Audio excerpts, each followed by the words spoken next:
En las montañas oscuras de los Cárpatos, donde los castillos parecen vigilar el cielo y los bosques esconden más sombras que luz, vivió un hombre cuyo nombre aún provoca un escalofrío. Su nombre fue Vlad Tepes, príncipe de Valaquia, guerrero, estratega y uno de los líderes más temidos de la Edad Media. En una época en la que Europa temblaba ante el avance del Imperio Turco Otomano, Vlad gobernó una tierra pequeña, pobre y sin recursos, pero con una voluntad férrea. Y entendió una verdad brutal, que para resistir a un imperio no bastaba la fuerza, había que convertirse en un símbolo, uno tan aterrador que incluso los que no lo veían hablaran de él en susurros. Buenas tardes, mis queridos guerreros y estrategas. Bienvenidos a su podcast Batallas y Negocios. ¿Cómo están? Mi nombre es Diego García y me encuentro como cada tarde de martes, de jueves para ustedes, grabamos en martes, con mi compañera Penélope Nieblapen. ¿Cómo estás?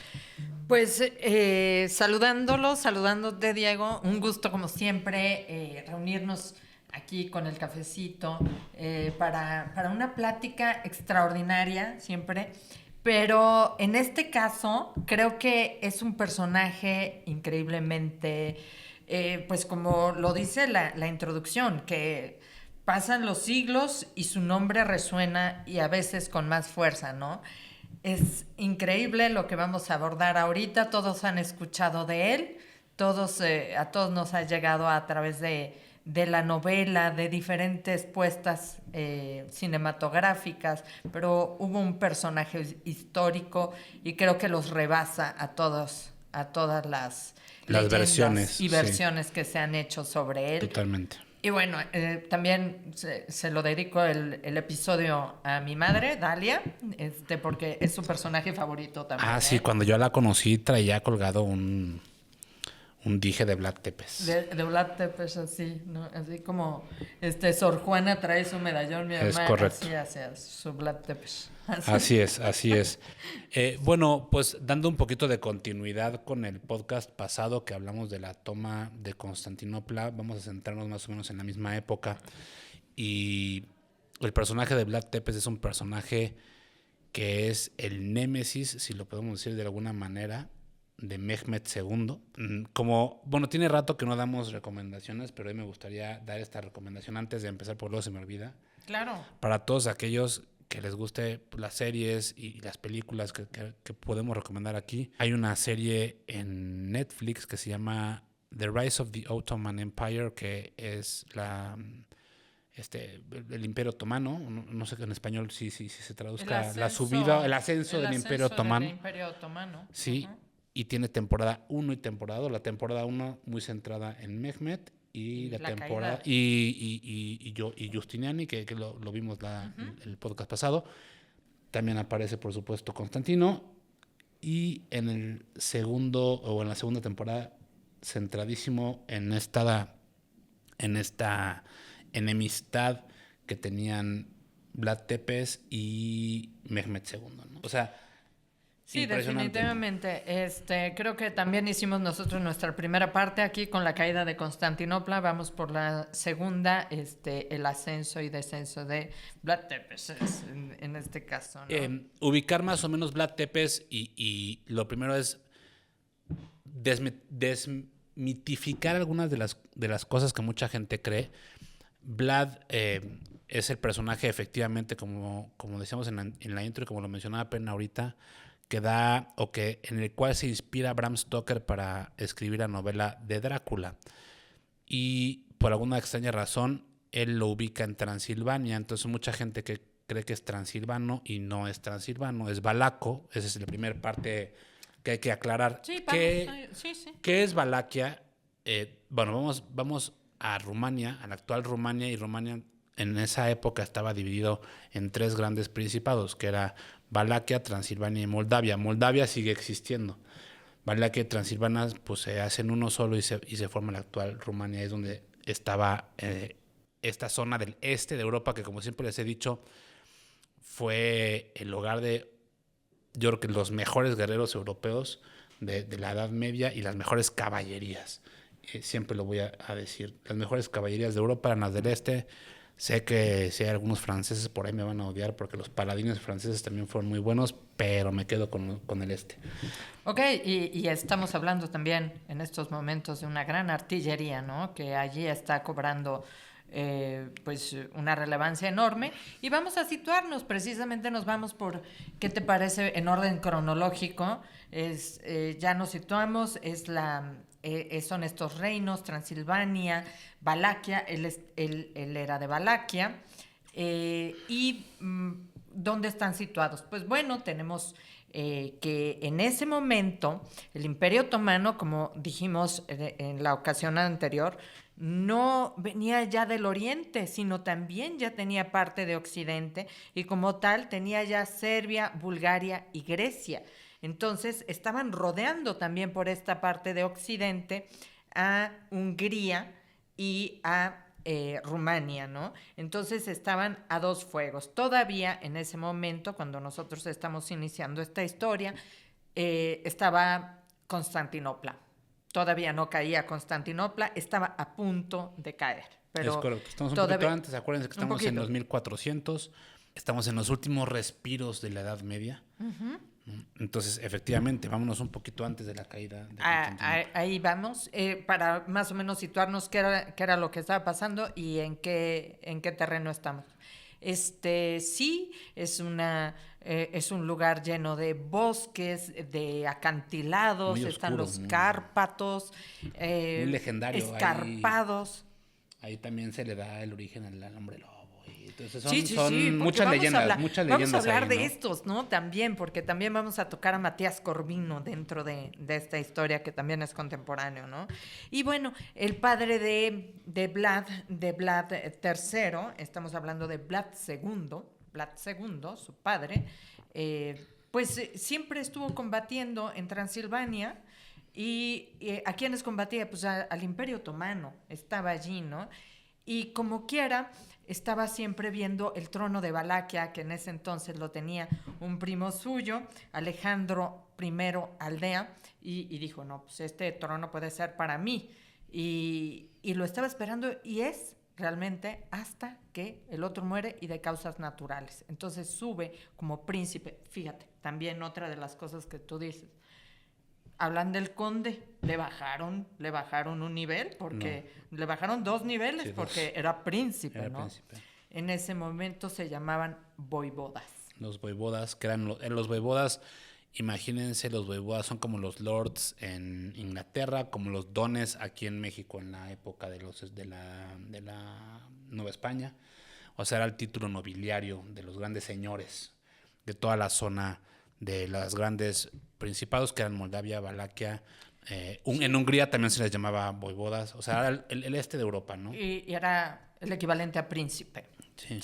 Entonces, estamos viendo que era un gran combatiente también, que era un gran guerrero, que combatía bastante bien y se había ganado por Segismundo de Luxemburgo, que fue rey de Hungría y que para este momento era el emperador del Sacro Imperio. Tomemos en cuenta que en esa época es importante mencionarlo sin entrar en mucho detalle que Hungría era una potencia impresionante en esa época. O sea, era más grande. Era la potencia católica de la época, si me lo preguntas a mí.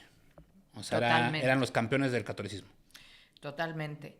Y la mejor caballería. Sin duda alguna. En el territorio de Valaquia, como tú dices, pues estaban a 3 frentes, porque por un lado estaban los ortodoxos que hablaban griego, estaban los eslavos que llegaban del norte y estaban también los católicos. Entonces, estaba yo hablando de Segismundo de Luxemburgo, porque en este caso es bien importante. Él crea la Orden del Dracul.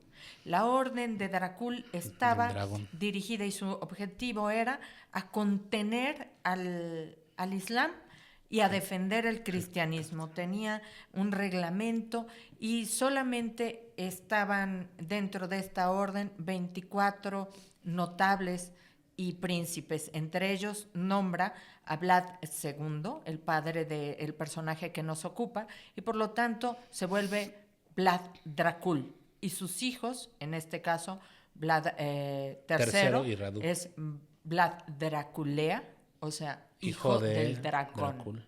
Y de ahí es el nombre de Drácula. Drácula es un nombre noble. Por mucho que después, y digo, esta mezcolanza de idiomas y todo, tenemos el latín, el griego, todo, pero esto viene de una lengua eslava, el Dracul. Y en este caso, en rumano, en el rumano actual, Drac significa demonio. Sí. Entonces la gente lo ubica ya el con otra cosa, del demonio, ¿no? Pero nada que ver, es del dragón y estaba para contener precisamente a los musulmanes. Ahora interesante ver cómo llega, o cómo es los comienzos de Vlad. Vamos a transmitirnos a la parte que lo forja realmente. A pesar de que es un gran combatiente y es un buen comandante, Vlad II, no tenían absolutamente nada que hacer con el Imperio Turco Otomano, entonces pues defienden lo mejor que pueden hasta que llegan al punto de negociación. El padre de Mehmet, o sea, estamos hablando de los padres tanto de Mehmet, de Mehmet II, como de Vlad Tepes, ¿sí? Que es Murat II, forja una tregua con Vlad II y le dice, bueno, sí, está bien, vas a pagar un tributo y esto y el otro, pero era muy acostumbrado en aquellas épocas que los hijos de las personas que estaban como eran vasallos como estados vasallos, demostrar el vasallaje, dabas a tus hijos como rehenes para que, bueno, en caso de que te rebelaras o lo que sea, pues aquí tengo a tus hijos. No, y había otra cosa también, les tenían que pagar tributo. Allí había una cosa terrible. Todos estos tributo pueblos eran personas. Pagaban tributo con oro y con chicos. Sí. Y les pedían más o menos alrededor, era una cantidad. Mira, no hagamos muchos casos de las cantidades en la Edad Media de quién era, sí, depende de quién era, pero son ilustrativas, pero pedían 500 muchachos jóvenes por año que los adiestraban más que nada en cuerpo de genízaros para que pudieran guerrear por ellos o para tenerlos de su lado. Ese era el tema. Pero a ver, es importante mencionar que la mayoría de esos los metían al cuerpo de genízaros, eso es muy importante. Y los genízaros eran los soldados de élite del Imperio Turco Otomano. Entonces era un arma súper fuerte porque eran los propios muchachos de Valaquia o de Transilvania o de Moldavia, educados de la manera más férrea y con un amor al Imperio Turco Otomano brutal. Y al cuerpo de genízaros es a donde ingresa Vlad, sí, jovencito, y su hermano. Su hermano también no hay que dejarlo fuera. Dice que el sultán no estaba muy, no se fiaba mucho de Vlad II porque pues, en algún momento se aliaba con los húngaros y en algún otro momento pues también pactaba con los otomanos un pago de tributo. Y bueno, en este caso lo manda a llamar y pone en ese momento que lo manda a llamar a la antigua Adrianópolis o Edirne, que él acude con Vlad y con Radu, su hijo más chico, y así, tan fácil, los apresa y pone a Basarat II en el trono y a los niños se los queda. Y como tú dices, no solamente los ingresan ahí, porque hay diferencias en las edades que dicen. Unos dicen que tenían 12 y 7, otros que eran mucho más chiquitos. Pero pues se quedan allí y aprenden todo. Quizá en este caso, en el caso de nuestro personaje, nunca se le olvida que está allí como un rehén. Sí. Que está allí no por gusto. Por el otro lado, creo que su hermano Radu sí se identifica más y dice, está bueno, pues chiquito, ¿no? Nunca los trataron mal, vamos, al final del cuento eso es lo que la versión de Radu y la versión junto con el hijo, sí, junto con Mehmet, o sea, porque ellos eran príncipes también. La madre de Mehmet, que hijo, les voy a ver el nombre, pero bueno, que fue un personaje muy importante para Mehmet. De hecho, ella era serbia, era una princesa serbia. Uh-huh. Los cuidó también a Radu y a Vlad. Pero bueno, eso lo van a ver en la serie, eso se ve muy clarito en la serie, todo esto que estamos contando. Pero bueno, entonces el tiempo pasa y mientras ellos están de rehenes, pues la desgracia cae en Valaquia y Sí, los de los alguna voivodas manera, o los sí. señores de la guerra traicionan al padre de Vlad y es Sí. asesinado. En este caso fueron los boyardos, Los boyardos, no sí, los voivodas, tienes sí. razón, los boyardos. Los Los boyardos, boyardos, sí. ¿quiénes eran los boyardos? Pues los Los boyardos, dones. sí, Los eran dones. los aristócratas prohúngaros Perdón, que tiene razón, Penélope. Hace rato yo dije que los voivodas eran los lords. No, eran los boyardos. sí. Como empiezan los dos con B. Y el voivoda, pues es el que El está. príncipe. Pero se unen estos junto con, ¿cómo se llama? Pues en este caso estamos hablando de Juan de Unyadi.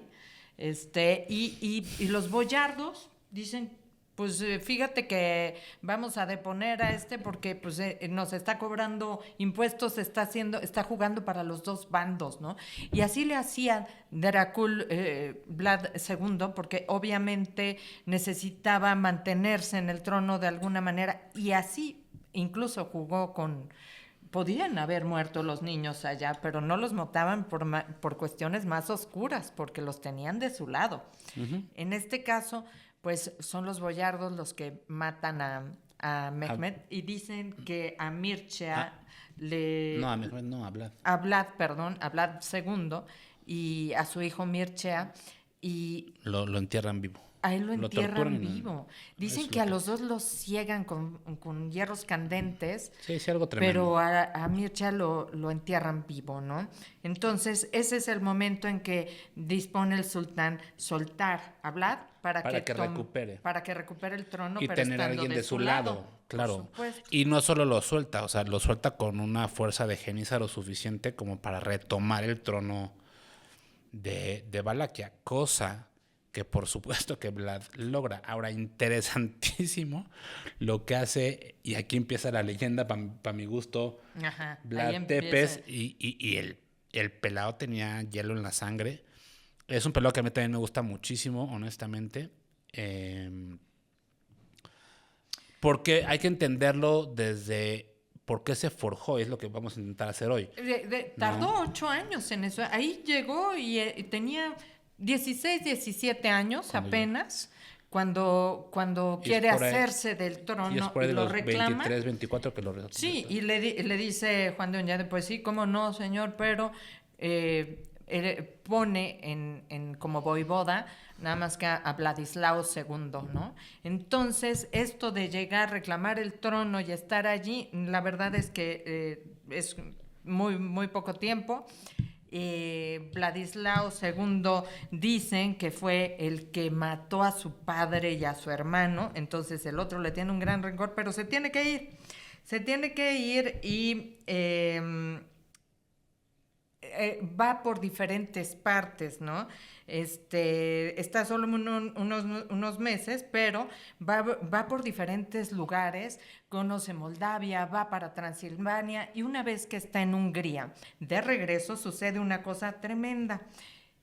Ya es el año, es 1453, y en 1453 resulta que cae Constantinopla. Y como cae Constantinopla, pues obviamente para todos les parece que está bien poner allí a Vlad Tepes, que lo empieza a apoyar Hungría, y ya para ese entonces Vladislao estaba mal con los húngaros, porque los húngaros lo habían visto que se había aliado con los otomanos, y después de esa traición pues apoyan a Vlad Tepes y sube Vlad Tepes con 21 años, creo, 23 dices tú, una cuestión Jovencito, así, pues. ¿no? Oye, Muy joven. pero es importante también hablar de la reunión que hace este pelado en Sí. Semana Santa, ¿no? En Sí, Pascuas. En Pascua, ¿no? es Ahí es para superimportante. mí donde empieza la leyenda de este vato, ¿no? O sea, Vlad es un personaje sin duda muy oscuro y tremendo, ¿no? Pero que a mí me encanta, o sea, la verdad es que sí me gusta muchísimo. Pues el pelado, ya ha tomado el trono, hace una reunión de Pascua, pues porque son católicos, ¿verdad? e invita a muchísimos de los boyardos que habían asesinado, que él sabía que habían asesinado a su padre, a su los hermano. que habían asesinado y los que Y complotaban contra él. Y dice, no, pues aquí todos vamos a ser amigos, vamos a ser compitas, ¿no? Pues entiende. Y aquí vamos, no, yo sé que ustedes son los que tienen el poder, yo estoy aquí casi que por ustedes, los invita a su castillo y todo el mal. Y una vez que entra el último pelado, cierran las puertas, salen los guardias de Vlad, agarran a todos, ¿no? A los hijos. Bueno, hay varias versiones, ¿no? Yo la versión que tengo es: a los hijos les obligan a casi que a matar a sus propios padres, o a los padres a los hijos, y a los que quedan vivos, ya sean los padres o los hijos, empieza la famosa leyenda del empalamiento. Y hay que entender también, o sea, a todos los empaló. Los que no empaló. ¿Y qué era el empalamiento? Para que, bueno, no es así como lo ven en las películas, que el empalamiento es así, o sea, que los dejan caer y les atraviesa por el estómago. No, eso no es cierto, era mucho peor. O sea, en el empalamiento, la estaca entraba por el recto y para arriba, y mientras mejor fuera el empalador, más tiempo duraba vivo el pelado. Es que no tenía que tocar ningún órgano vital. O sea, era para matar, se trataba... Era tortura. Era una tortura. Era una tortura, sí. Y bueno, digamos, no fue Vlad quien inventó este método. No, pero sí quien lo hizo popular. En algún momento podemos situarlo. Miren, les voy a decir, la primera vez, y es según lo que podemos encontrar, la primera vez que se habló del empalamiento fue en el Código de Hammurabi. Ya estamos hablando de 1780 años antes de Cristo. ¿Para qué estaba esto? Para castigar. Castigaba algunas cuestiones criminales, algunas cuestiones civiles también. Entonces, allí se habla del empalamiento. El empalamiento continuó no solamente con los babilónicos y asirio-babilónicos, sino que en el Imperio Romano, Séneca hace mención del empalamiento. Una sofisticación de esto fue la crucifixión. También es un método de tortura que termina en la muerte, pero que... Mientras más dure, era mejor el torturador. Así es. Entonces, creo que Vlad, en ese momento, lo que estaba haciendo también era, y hay que situarnos allí, ¿no? Estaba situándose ante el enemigo más grande de la cristiandad, y la frontera que había entre el Imperio Otomano y la cristiandad se llamaba Valaquia. Él estaba puesto ahí para contender. Además, cruzando el Danubio, eran como lo primero que había, cruzando el Danubio. Lo primero era el enfrentamiento de la cristiandad, y justo cuando acababa de caer el Imperio Bizantino. Sí. Entonces, para él enfrentar a Mehmet, que además se autoproclamó Kaiser y Rom, o sea, César de los romanos hasta el día de su muerte, era llegar hasta Roma. No tenía otra más que poner. Oye, interesante también pensar que de jóvenes, digo, depende el relato que tú leas, pero al parecer de jóvenes, pues no se llevaban tan mal, ¿no? O sea, había eran compitas realmente, de brothers, ¿no? Dicen amigos, sí. Y compañeros durante años. Y en algún punto se quiebran y acaban siendo los peores enemigos. Y muy interesante porque además en las batallas, pues se conocían muy bien. Vlad sabía muy bien cómo podía atacar a los otomanos.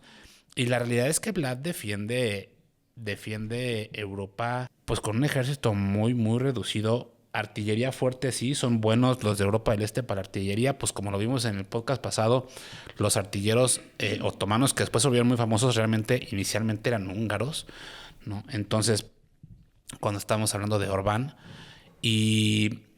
y detiene en múltiples ocasiones la batalla del cruce, por ejemplo, del Danubio. En la serie la pueden ver muy bien representada. Defienden con todos los valacos. Y de verdad es que esto es otra vez una historia de esas que nos gustan, de yo poquitos contra muchos. Sí, ¿no? Sinceramente, hay que verlo, hay que adentrarnos. Y es súper ilustrativa. Creo que de las mejores que he visto, sinceramente, una producción muy padre, pero está hecho por turcos. Perdón.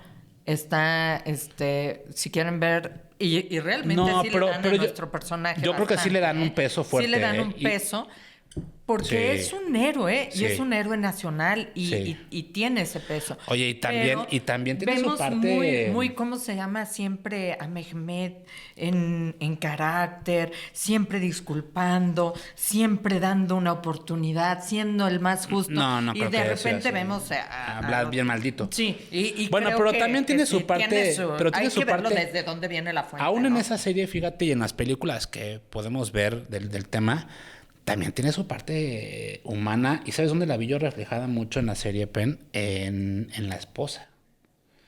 O sea, en la serie hay unas... Bueno, se habla de 3 esposas o de 2 con Vlad, ¿no? Vamos a hablar más adelante de No. eso porque sí, Ahí se ve hubo su- una esposa, digo, hubo 2, Anastasia, pero Anastasia ¿por es qué la- se podía haber romantizado? Anastasia pudo haber sido, sí, Lo que dicen las crónicas es que es Anastasia la que todo el mundo ubica bueno, no todo el mundo, los que hayan visto la película de ¿cómo se llama? De Coppola, la que se avienta por las murallas de Poenari. bueno, pero Por amor. todavía vamos a ver, No. precisamente a estos que tú dijiste, a los boyardos que empalan en esta comida de Pascua del año imagínate, 1459. A esos boyardos resulta que no los matan a todos, a unos bien los mandan a construir ese castillo de Puenari del que luego se tira la esposa, Anastasia. pero los ponen ahí hasta que exhaustos mueran. Pero fíjate que a mí me parece muy chistoso que en tantos personajes que hemos visto en la historia hasta ahorita, la historia de amor de este cuate es de las más, o sea, como que sí se cuenta, sí es una parte importante de la historia, no así con Alejandro Magno no se ve eso, con tantos personajes que no se ve, en un personaje tan oscuro como Vlad Tepes, se ve una parte romántica interesante en el amor. Es que creo que, el mira, amor lo puede todo. ahorita vamos a tocar siquiera este tema de los sajones. ¿De qué? ¿Cuál es la O que el razón? amor lo puede todo y me río. Sí, porque voy a eso precisamente.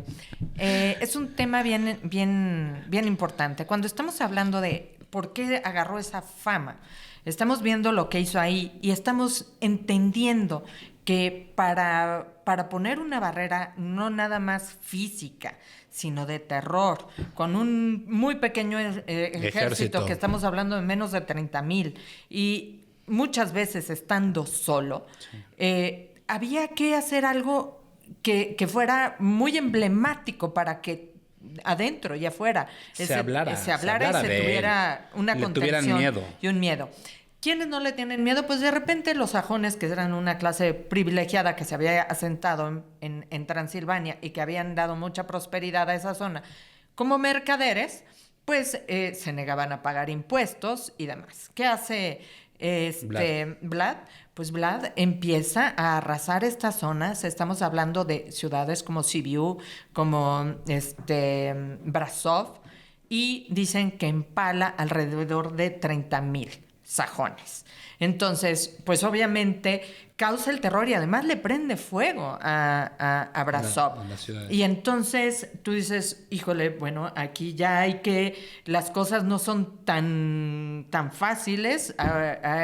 Se impone no nada más un régimen de terror, sino también de autoridad, control y orden. Es lo que te iba a decir, hay que tomar en cuenta cuando se analiza personajes como Vlad Tepes y otros tantos que hemos analizado aquí, las circunstancias y los momentos de la historia en los que ellos vivieron. Tú mencionaste la vez anterior un invento que revolucionó absolutamente todo, que coincide con ese momento y que se hizo en Alemania. La imprenta. Así es.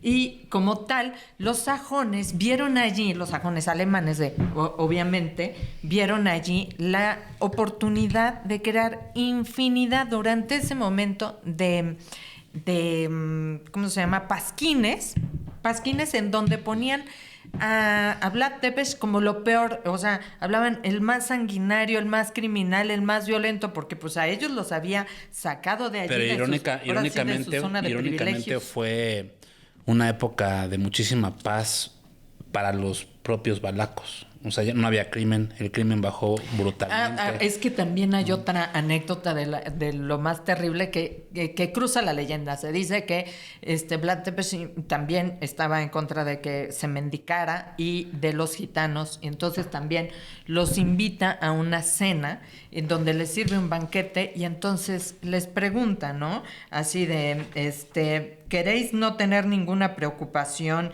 y que no os falte nada? Y entonces cuando los otros le responden que sí, pues traba las puertas del recinto y le prende fuego, ¿no? Con todos dentro. Entonces dicen, pues acabó por un lado con los criminales y con el crimen en una sola, ¿no? Y uno dice, no, qué bestial y todo, pero perdón, también aplaudimos que acabaron con eso en El Salvador. Y todos están metidos, acabó con el crimen y los criminales. Y lo vemos ahora así. En ese entonces también tenía otra carga. ¿Por qué nos vamos normalizando las cosas que a lo mejor no pueden ser ni deben ser Dicen normalizadas? que en Valaquia, en la capital, podía dejar Vlad una copa de oro en el centro y que nadie se la robara. De hecho, dicen que ahí estaba, en su capital, ¿no? Y tú crees que alguien iba a tener la osadía de robársela. Y ahí viene lo de la esposa, ya, la historia de amor. La historia de amor, ¿no? Se dice que pudo haber sido una sobrina de Juan de Undayi. Es que esa es la segunda esposa. Yo la versión que tengo es que la primera, Anastasia, que es de Moldavia. O Anastasia Holsanska. No se sabe ahí bien quién era, pero cuando Mehmet se da a la tarea de invadir para poner a Radu el Hermoso, así le llamaban. Al hermano, ojo, acuérdense que Radu era el hermano, pero el hermano le era muy leal a Mehmet. Y además se convirtió al Islam. Yo no entiendo cómo en una zona tan cristiana pudieran haber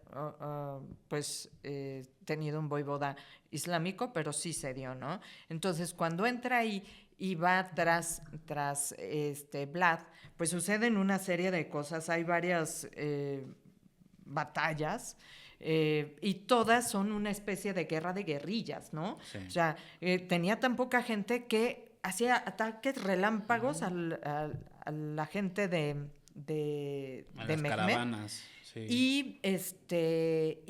Y lo que quería era impedir también un poco el avance rápido hacia la capital de Valaquia, porque él había pedido el apoyo de Matías Corvino. Matías Corvino, ya vemos cómo se van cambiando estos personajes. Matías Corvino, que era rey de Hungría y que había sido hijo de Juan de Undayi o de Hunedoara, resulta que pues empieza a recibir los regalos que le manda el otro, y el otro le manda una serie de costales llenos de narices y de orejas que había cortado a los búlgaros que ya estaban bajo el dominio otomano, como una afrenta en principio al Imperio Otomano, entrando a la Bulgaria otomana, y por otro lado pidiendo el apoyo de Matías Corvino. Matías Corvino, y sabes que Peñoro creo que nos tiene que echar una segunda parte por el largo, pero Matías Corvino también viene una leyenda bien interesante que mencionaba Pena al principio, para todos aquellos que les gusten las leyendas de los vampiros y de los hombres lobo y todo esto. Matías Corvino tiene ahí que ver. Corvino fue el primero, ¿no? Entonces, a ver, pero déjame decirte. Pero íbamos para allá justo cuando llegaban los otomanos y llegaron al castillo de Puenari. Se dice que esta mujer, para no caer cautiva de los enemigos de su marido, se tira de una de las torres de Puenari y cae sobre el río Arges. Y entonces fallece, cosa que no perdonó tampoco Vlad, y que para ese entonces ya no le llamaban Dracul, porque Dracul era parte de llamarle, bueno, no le llamaban los sacones, los valacos sí. ¿Por qué? Le cambiaron por Tepes, Vlad Tepes. Tepes es el empalador. Oye, Pen, a mí me encanta la leyenda de Vlad. A mí se me hace que es un personaje súper amplio, súper... Y digo, todavía hemos hablado pues del personaje histórico. Pero siento que también vale la pena hablar de la leyenda. Pero creo que sí, por supuesto. Creo que Vlad en su momento ya era leyenda, se convirtió en leyenda. Sí. Y a nuestros llegado de una manera, pues, que hay que conocer a los dos y los dos se funden y se mimetizan en lo mismo, ¿no? Entonces vamos a hablar también de por qué, de dónde salieron estos vampiros, por qué los situaron allí, todo esto. Creo que lo tenemos que ver en la siguiente parte. Sí. Y ahorita, pues, vamos a... La verdad es que creo que es un personaje padrísimo. Me gustaría hacer una segunda parte. Entonces, Claro. por hoy, esto va a ser todo, mis queridos guerreros y estrategas. Espero que hayan disfrutado pues la parte histórica de Vlad Tepes, porque realmente fue mucho la parte histórica, lo que los libros de historia dicen, lo que investigamos nosotros. Pero definitivamente Vlad Tepes es uno de los personajes más míticos y legendarios de la historia. Y nos gustaría darles esa segunda parte, una para culminar, ¿qué fue y dónde comenzó absolutamente todo lo que sabemos de Drácula y de Vlad Tepes? Vale. Pues entonces nos vemos en la próxima y buenas tardes, buenos días o buenas noches, lo que nos toque decirles. Pen. Un gusto como siempre y pues aquí nos vemos ahora sí como con la segunda parte de estos vampiros de la historia. Y nos vemos en la próxima batalla.